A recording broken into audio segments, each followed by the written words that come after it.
here is to kind of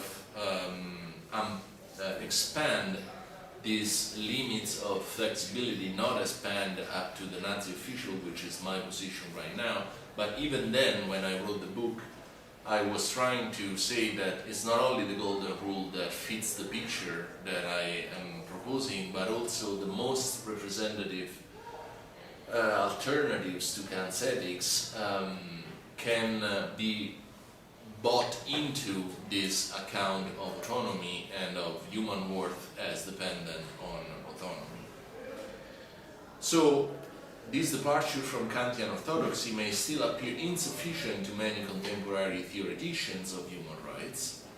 If we let human dignity depend on a capacity of detachment from our senses inclinations, that is, if we remain within a deontological approach, no matter how liberalized in its overarching formula, the impression is that there is no hope that our foundation could be favorably received by approaches to morality traditionally opposed to deontology, such as utilitarianism, virtue ethics, and moral sentimentalism. That is human. If there is no possible overlap, at least with the major Western schools of ethical thought, what concrete chance do we have to buy in non-Western approaches? While we deal with the second part of the problem at the end of this chapter, which we'll not cover here because it's too long and complicated, we can say the following about the first. Okay, so now here is my attempt to take care of utilitarianism, Aristotle, and Hume in a couple of pages. Regarding utilitarianism, let's keep in mind that the greatest happiness for the greatest number of people is a principle that as impartial and disinterested as the categorical imperative or the golden rule. Perhaps even more than the latter. I do think it's more impartial than the latter.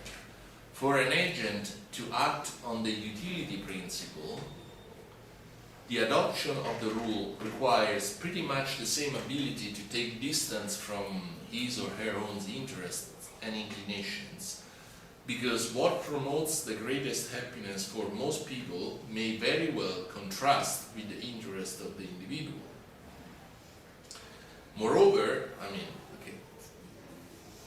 if the greatest happiness of a community is promoted by the fact that they have to destroy your house and displace you somewhere else because that's where a highway has to be built, the utilitarian would say, my friend, your house has to go. If you are a utilitarian, you want to be coherent, you have to accept this consequence, which is a substantial sacrifice. Without going to the usual example of if we discover that the utility of a society is maximized by putting 20% of the population in slavery, then we have to accept slavery. But okay, you see how it goes. So, moreover, I would say, besides this point, utilitarian needs to explain why pleasures and displeasures of human beings count anything unless some reasons to care for such beings are given or taken for granted. So here I'm saying utilitarians are keen on pleasures. I use the famous Bentham's principle. The king and queen of human life are pleasure and displeasure, basically. Everything we do can be explained by our attempt to pursue pleasure and to avoid pain. Now,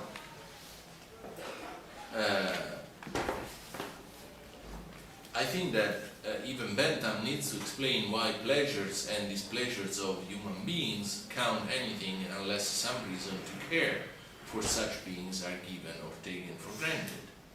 Of course, the utilitarian sees in the capacity of suffering, not in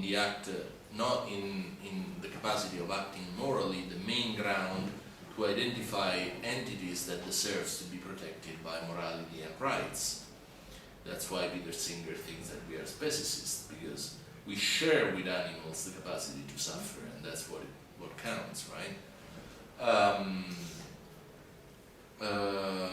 But since the capacity is clearly not a prerogative of humans, a moderate utilitarian, that is, one who acknowledges some difference in worth between, so not Singer, but a moderate utilitarian, that is, one who acknowledges some difference in worth between humans and animals, still needs a reason to ground humans' special treatment, and still needs to find a criterion to explain why humans are entitled to a special protection compared to other animals.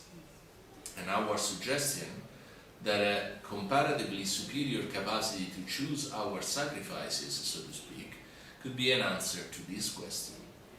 Obviously, there is no guarantee that moderate utilitarians would look at that specific capacity, in explaining why they also have a special treatment for human beings, despite the fact that we share the capacity of suffering with all the animal world, certainly with other mammals. In explaining this fact, he has to tell us what's so special about human beings, and there is no, of course, it's not necessarily the case that the moderate utilitarian is going to point, like we do, to autonomy as the extra that justifies the special treatment that we reserve to human animals. But the fact that they could, without prejudice to their general commitments to the utility principle, at least show that there is no incompatibility between a broadly construed utilitarian approach and our foundation. So I'm saying, if the utilitarian accepts this burden of proving on what grounds he thinks that morality should assign to human animals a special protection, then on the one hand, we have no guarantee that he's going to look at autonomy, our autonomy, as what explains this difference.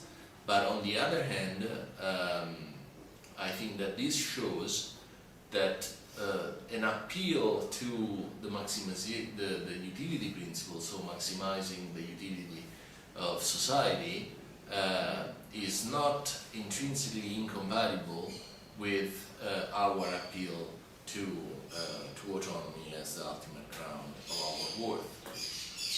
So, all I'm trying to do is to say that utilitarians, if they want to do so, can buy into this account that looks at the relationship between dignity and autonomy. Things are a little bit more complicated with utilitarian approaches a la Peter Singer, that advocate an equal consideration for all animals. For Singer and others, famously, what counts for defining those entities, those entitled to an equal consideration of interest, is explicitly not the capacity for reasons, no matter whether understood in the sense of autonomy or in a competing manner, but merely the capacity for suffering. So all that counts now is the capacity of suffering. Not accidentally, often, for these philosophers, the very talk of human rights amounts to nonsense. Two considerations, however, are relevant here. To begin with, the skeptic, the skeptic,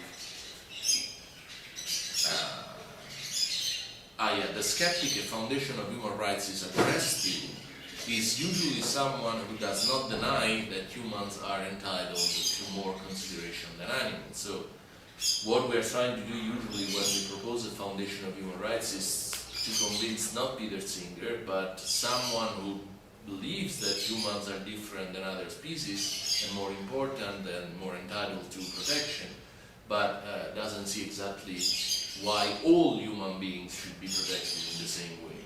So the skeptic we target usually is not Singer.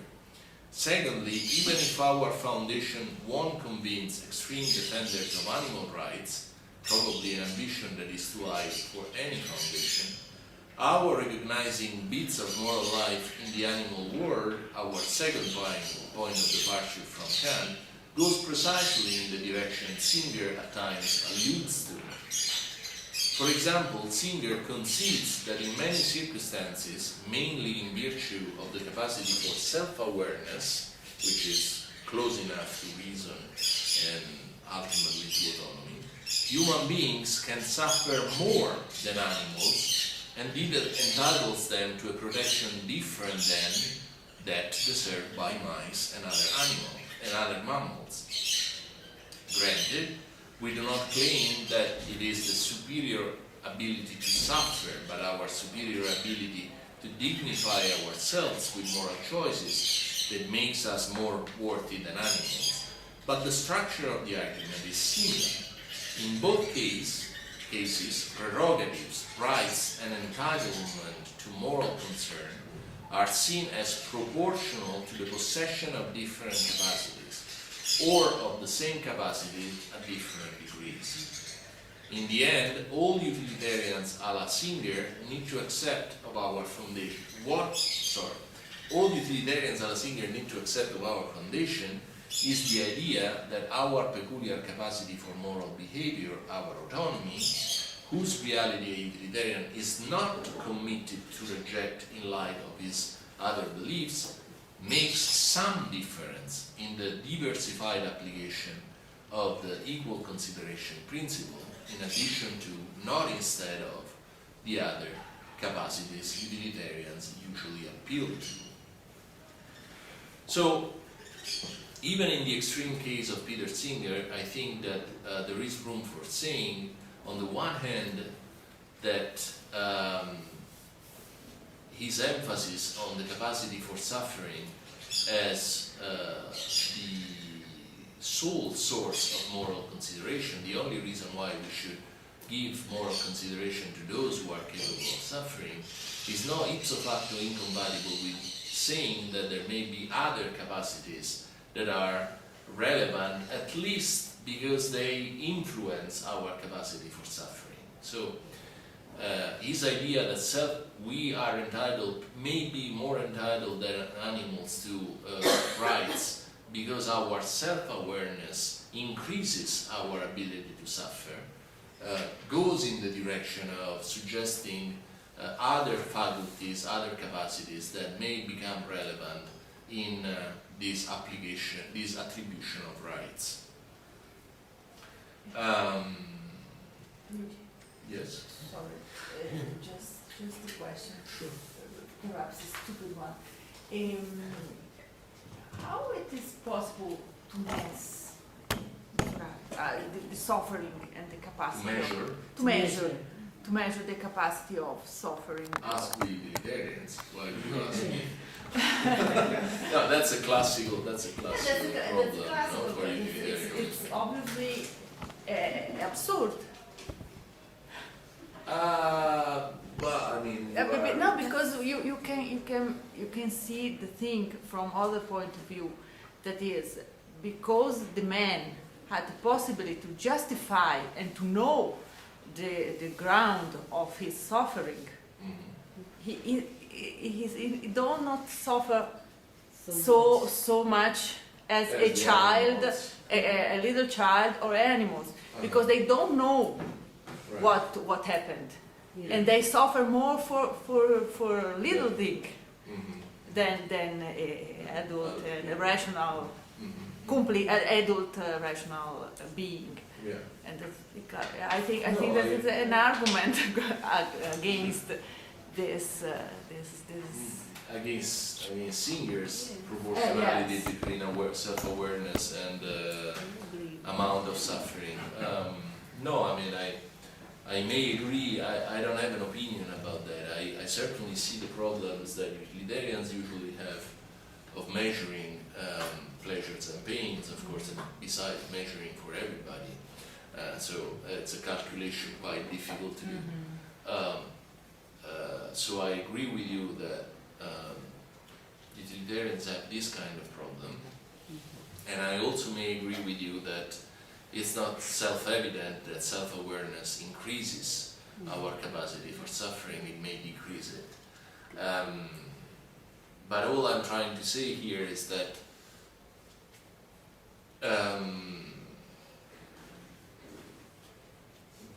utilitarians need to give us an answer. I mean, moderate utilitarians need to give us an answer of why, despite the fact that suffering is all that matters from a moral point of view, they still want to say human beings need to be treated better than animals. So they owe us an answer. We Kantians have an answer.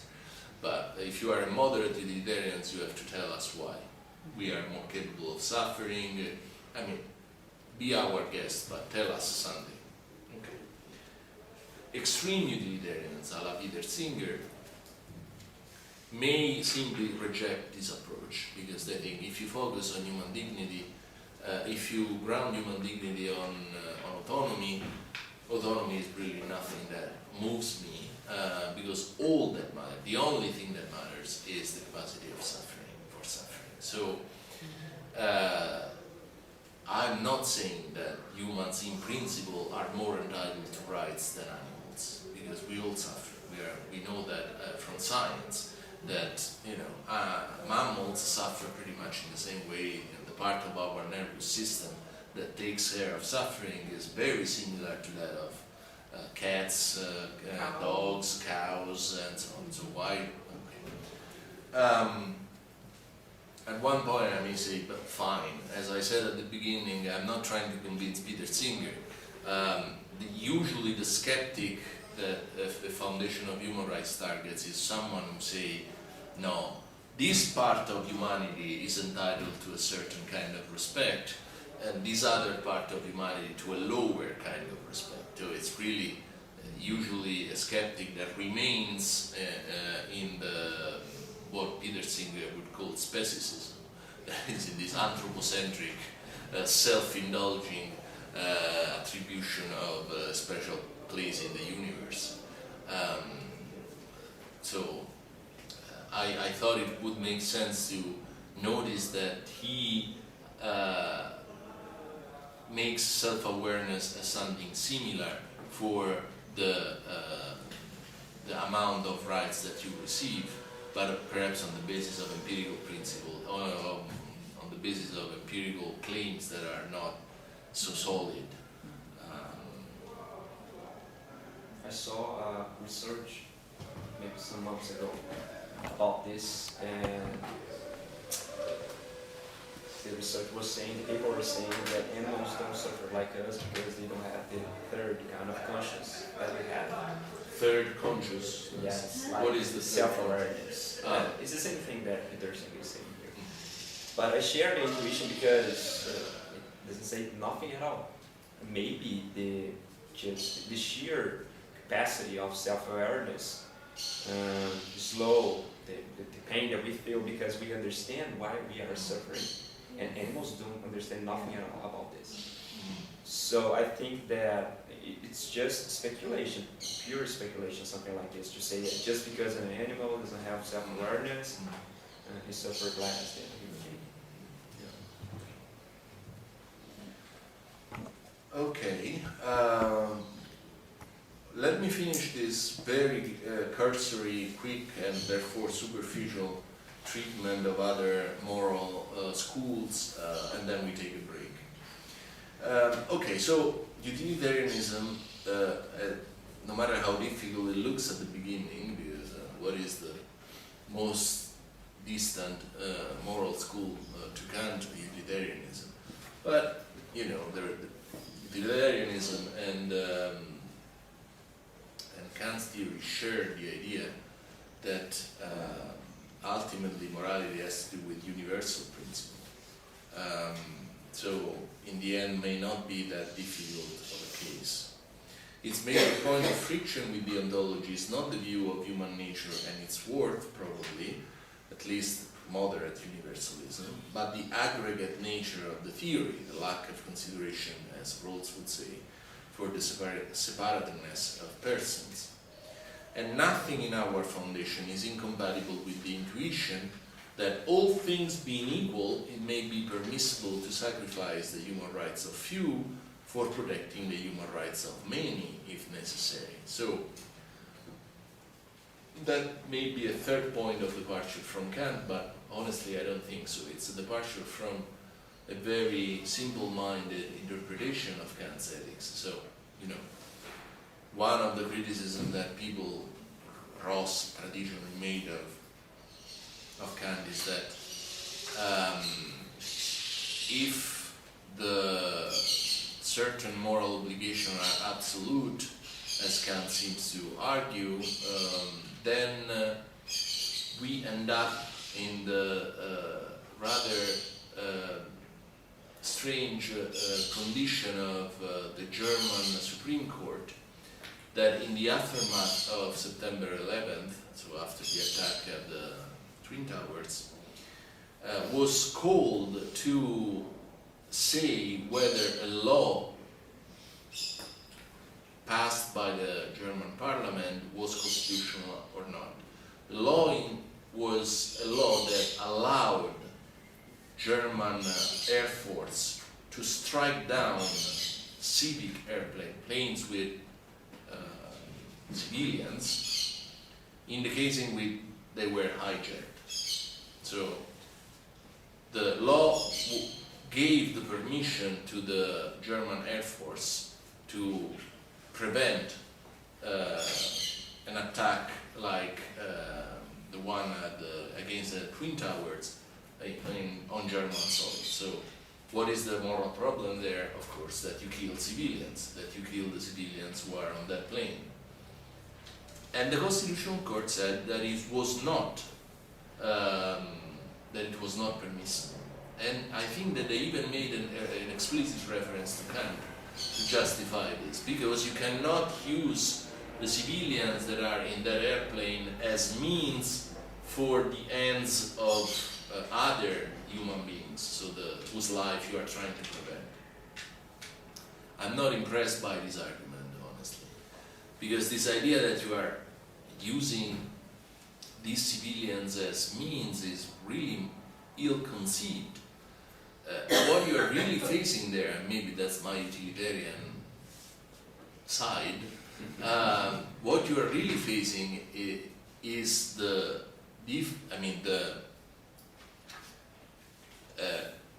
comparison between situation A, in which you have that these civilians will die anyway, because if they have been hijacked by terrorists, they will die, because if the terrorists will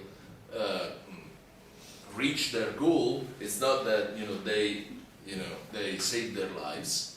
And another situation B, in which the situation A is that the civilians in the airplane die, and die also the civilians that are the target of the attack. And situation 2, that only the civilians who are on that plane die.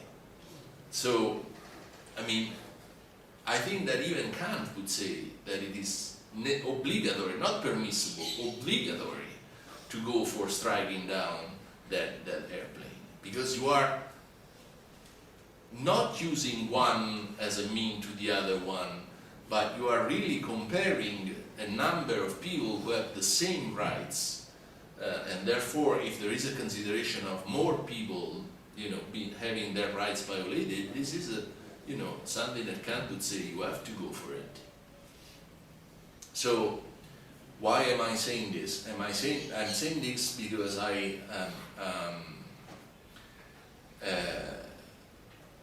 if you believe that the quintessential element of utilitarianism is this aggregative nature, so you have to add a consideration for individuals, and all individuals are equal, they count as equal, and you have moral results by adding the interest of different persons. If you move from the notion of the interest of each individual to the rights of each individual, this aggregative nature is present also in Kant, or at least there is room to believe that nothing prevents Kant from saying that you can compare the number of rights that are being violated and go for the least bad situation. Okay, so all this to say that utilitarianism is closer to Kant's ethics as it may appear at first sight. But certainly more difficult cases seem to be, on the one hand, Aristotle, on the other hand, Hume, so virtue ethics and sentimentalism, because the rejection of autonomy, understood in the way here suggested, seem to be required by the idea, common and central to both approaches, that emotions and feelings are not an obstacle, but constitutive, or at least a significant part of the motivational background of any moral action. So for Aristotle and Hume, it's not the case that you are moral when you silence your inclination or passions, or at least you have to be able to do so. It's rather the case that you can be moral only if you have the right passions motivating you in that specific circumstances. That's not exactly true, because there is the difference between the virtuous person and the moral person and the morally strong person in Aristotle, you know. If you're not familiar with the distinction, I'm going to tell you because it's a nice one anyway. So the virtuous person is the one who does the right thing, having the emotional side of himself or herself pushing toward doing the right things. The strongly moral person is at a lower level in moral development, because he still does the right thing, but with his inclination going in the opposite directions. And often this is taken to show the difference between Aristotle and Kant, because it looks like that the Kantian hero is the strongly more moral person, whereas the Aristotelian hero is the virtuous person. I think it's itself wrong, but because I don't think that the Kantian hero is necessarily the morally strong person. And I think that when Kant says we have to visit hospitals, we have to see people who are suffering, we have to make the experience of other people suffering in order to be in a better condition to be moral, he is saying something quite similar to Aristotle, that is that we need to train our passions, not because our passions are going to be our motivating element in deciding how to act, but because we don't want to have our passions go in the opposite direction of the moral law, become an obstacle to moral law. So we have to train ourselves into be virtuous person, like Aristotle said. The only real difference there is that Aristotle doesn't say that ultimately it's reason that has to make the final call, like Kant does, but Kant explicitly says that you have to train your passions in such a way that when reason is called to make the final decision about what you are going to do, you don't have your emotional side pushing you exactly in the opposite direction. You want to have emotions on your side, and that's good. So it's not true that the strongly moral person is the Kantian hero. I think it's the virtuous person, understood differently, that is the hero, both of Kant and Aristotle. Okay, so I don't know why I went along with this distinction, but yes. When you was explaining about your point of view, your way of thinking about the foundation of the morality, I have the impression that your way to conceive the morality puts some Kantian thoughts more closer to a subjective way of thinking, and it makes rooms to conceive a plurality of morals and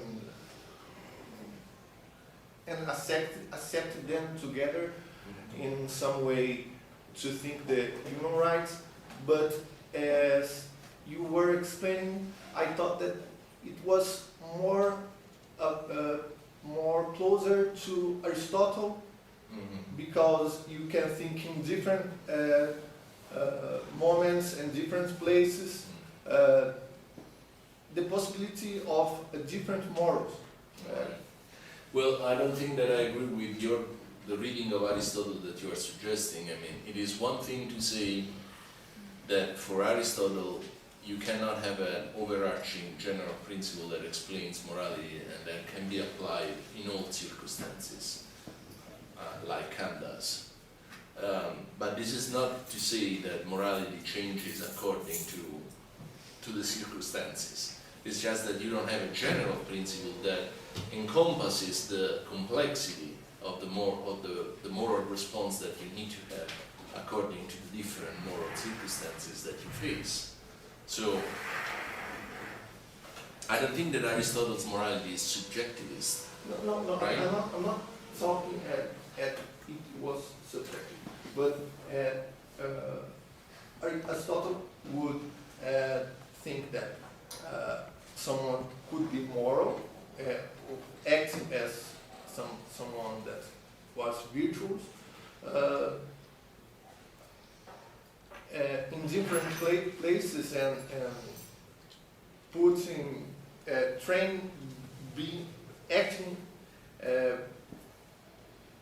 through some principles, but things change in different places. People need to adapt to those places.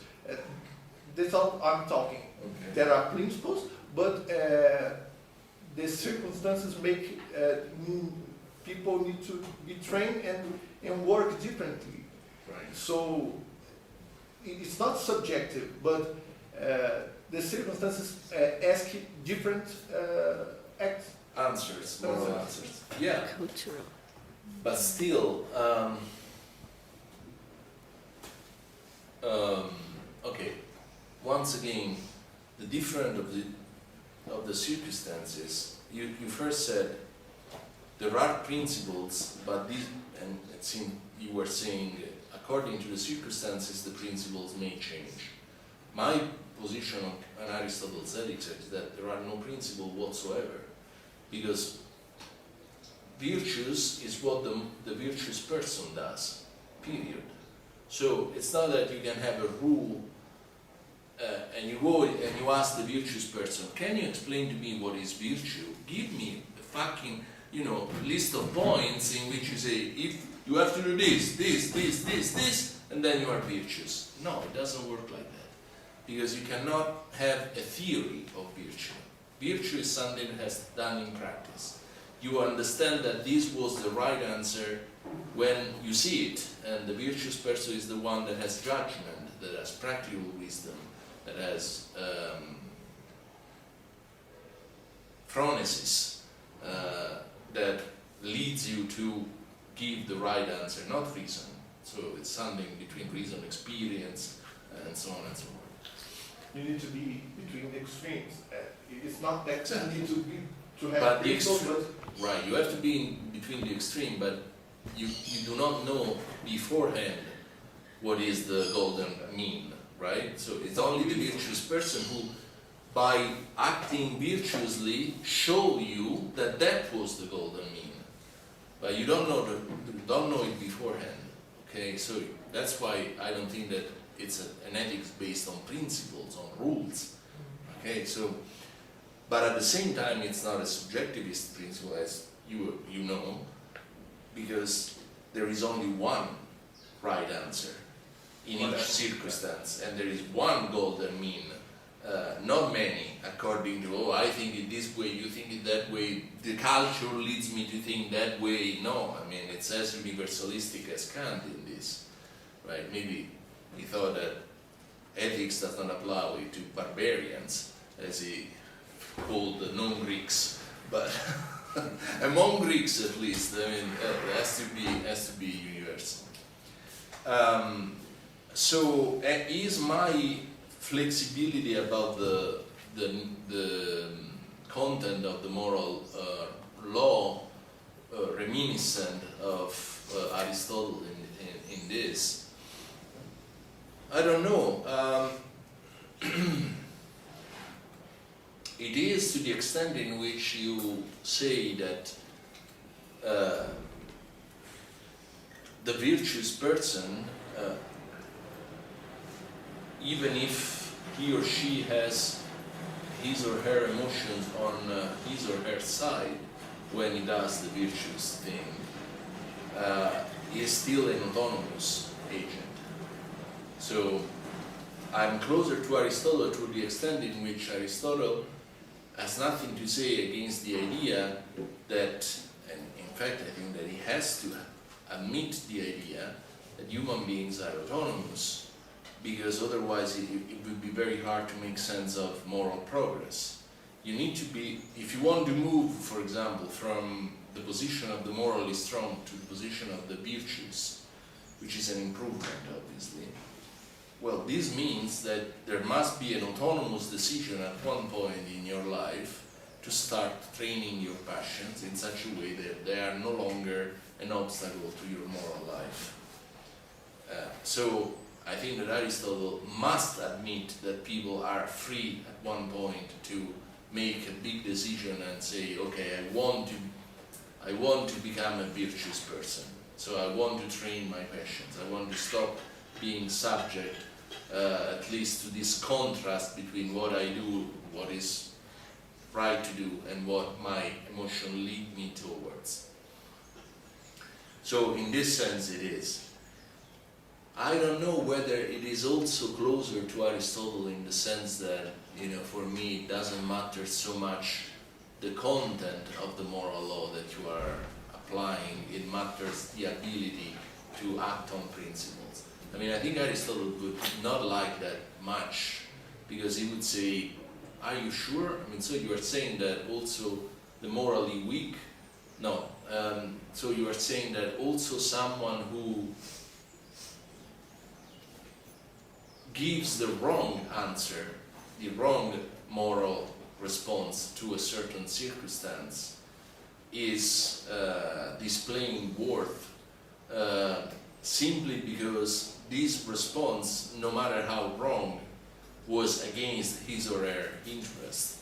I don't think that Aristotle would like that very much, right? So that's why I was resisting the suggestion that I can take Aristotle on my side. Well, let's see quickly what I want to say about if you're not too tired, otherwise we stop. What do you want to do? No, seriously, I'm not a fan. Do you want to take a break now? And come back? Yeah, let's take a break now and we come back in after. I know much.